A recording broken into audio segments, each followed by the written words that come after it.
All signs appear to be pointing towards Jericho returning to WWE. For months now, there's been speculation around Jericho and where he'll end up now his AEW contract has run out.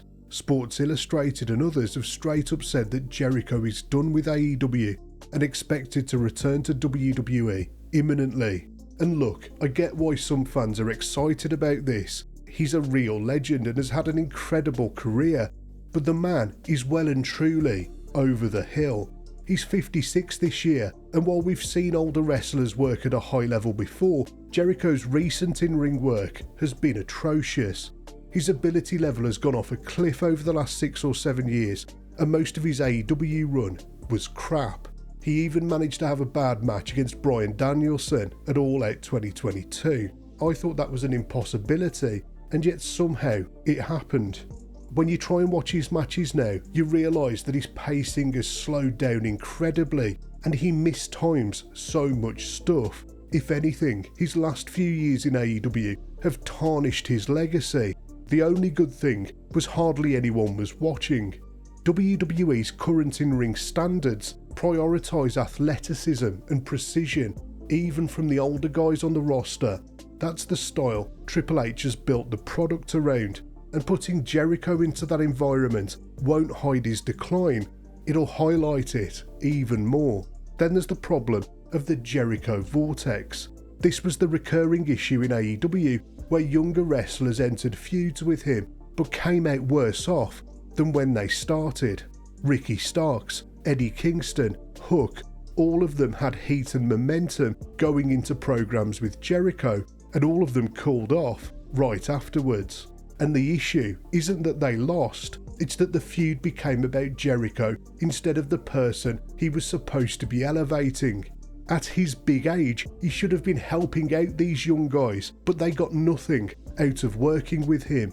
WWE's current roster relies heavily on momentum-based progression. Inserting Jericho into that ecosystem risks disrupting all of that.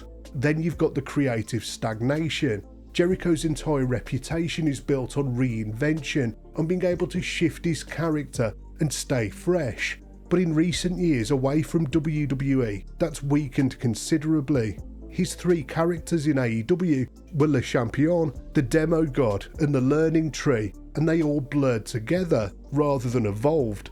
His characters don't feel distinct anymore, they feel like variations on the same theme, repeated until the fans stop caring. Crowd responses in AEW shifted from engagement and excitement to exhaustion and apathy. At certain points, the chants weren't even heel heat, they were straight up telling him to retire. A return to WWE for Jericho would generate an initial pop for sure, but history tells us that the goodwill is going to erode pretty quickly once the novelty wears off. And look, Jericho's legacy is already secure, he's an all-time great, nobody's taking that away from him, but WWE has a lot more eyes on it than AEW. There's a lot more people to disappoint in front of him. There's already a feeling amongst AEW fans that he overstayed his welcome and couldn't let go, and that's only going to be reinforced in the big company. WWE is already relying too much on older guys, and younger talent is probably going to get sidelined even more to make room for Jericho. Then there's the issue of creative control. Y2J has historically been vocal about his positioning and creative direction. He's pushed back on booking before, and he's been open about his dissatisfaction during previous WWE runs. But WWE under Triple H operates with a more rigid creative structure than it did during Jericho's earlier tenures. That creates a real risk of friction between him and the management. If WWE does insist on bringing Jericho back, there's only one way this works without becoming a disaster. Keep him out of the ring as much as possible. At this stage of his career, the value he brings comes from his presence and his ability to communicate, so the most obvious option is him being a manager. Jericho's strongest remaining asset is his ability to talk and his undeniable charisma. He can frame narratives and create moments with just a microphone. In a managerial role, he could elevate younger talent who struggle verbally, rather than competing with them physically. Jericho's learning tree concept in AEW suggests he already sees himself in this kind of role, even if the execution was bad. You could still give him limited in-ring presence. Tag matches and short physical interactions would be fine, where he gets involved without overexposing himself. Take someone like Obafemi. Pairing Jericho with him could serve as a launching pad, providing the end goal is clearly that Femi gets elevated rather than Jericho himself. Another option is positioning him as an authority figure or general manager. Jericho is naturally comfortable in this space, and WWE's format often relies on strong verbal segments to anchor shows. But this only works if his role is clearly defined, if he doesn't dominate storylines, and if the authority figure serves the narrative rather than becoming the narrative. Or there's the option of an announcing or broadcast role.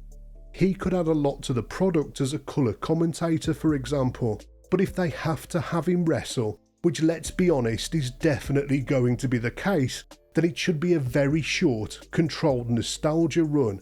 Have him make a surprise return at the Royal Rumble in a limited storyline lasting a few months, and then a final retirement match at WrestleMania, followed by an induction in the Hall of Fame. And if they do go down the one last run retirement route, the emphasis should be on moments rather than matches. The iconic entrance music, the familiar catchphrases, the audience recognition, all the things that made Jericho great throughout his career packaged in one short run without letting him work 20-minute singles matches. Maybe his final match, his retirement match, can be a 20-minute match at WrestleMania, although I'd prefer that it wasn't. Maybe 15 minutes would be better. But learn from Cena's retirement tour and make this one short and sweet. But here's the problem with all of these options. Jericho has historically struggled with stepping back.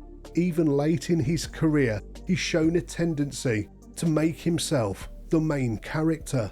He doesn't fade into the background. He reshapes things so he stays in the spotlight. We've seen this throughout his career and in AEW repeatedly. If I was Triple H, I'd be thinking long and hard about the best ways to use Jericho in the most effective way possible that doesn't spoil everything around him.